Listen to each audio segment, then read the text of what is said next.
How to log in Temu account. Hello everybody, if you are wondering how, you may follow up this method.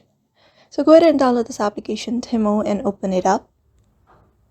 And then once you open it up, you should be finding an interface like this. You may first of all accept the privacy and cookie setting.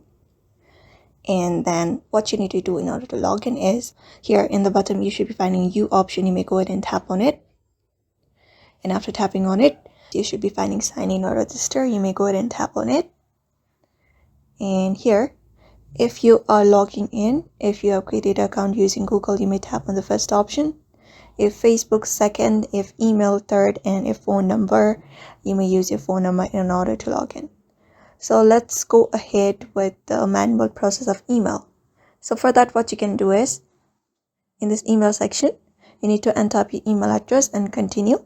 Once that is done, you will be receiving a 6-digit code, and all you gotta do is enter that code. And once you do, you will be logged in, and with this interface, you may go ahead and shop anything you want from your Temu app. So that is it. That is how you do it, following up this method. So I hope this video was helpful. Thank you for watching, and give it a thumbs up, subscribe for more tips and tutorials.